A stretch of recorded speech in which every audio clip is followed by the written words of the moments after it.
আমি অনেক সময় শয়তানের ধোকায় পড়ে আল্লাহকে নিয়ে খুব বেশি চিন্তা হয়, এবং প্রিয় নবীজির হাদিস শোনার পরও নবীজিকে নিয়ে শয়তান মাঝে মধ্যে বাজে চিন্তা ঢুকিয়ে দেয়। এতে কি আমার ঈমান চলে গেছে? এগুলো মনের মধ্যে আসার কারণে আমি মনে করেছিলাম আমার ঈমান নষ্ট হয়ে গেছে। তারপর আমি নিজে নিজে আবার কালিমা পড়েছি। এতে কি আমি ঠিক করেছি? দয়া করে একটু বলবেন।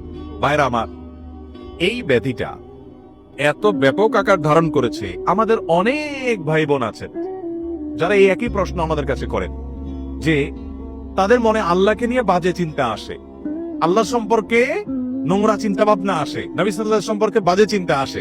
আপনি চিন্তা করুন তো, এই রোগটা যার মধ্যে আসে, এই আশাটা সেই লোকটাকে যদি অস্থির করে দেয়, তাহলে বুঝতে হবে এই লোকটা আসলে ঈমানদার, তার পেরেশান হওয়ার কোনো কারণ নেই।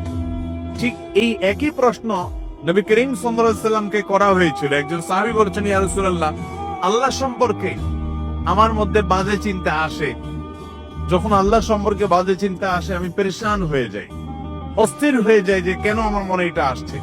নবী করিম সাল্লাল্লাহু আলাইহি ওয়াসাল্লাম বলেছেন, যাকা নাফসুল ঈমান, তোমার মনে আল্লাহ সম্পর্কে বাজে চিন্তা আসছে, আসার পরে তোমার মনটা অস্থির হয়ে গেছে, এটাই তো তোমার ভিতরে ঈমান থাকার দলিল। কারণ খালি ঘরে চোর আসে না, যেই ঘরে টাকা পয়সা জিনিসপত্র থাকে ওখানে চোর যায়।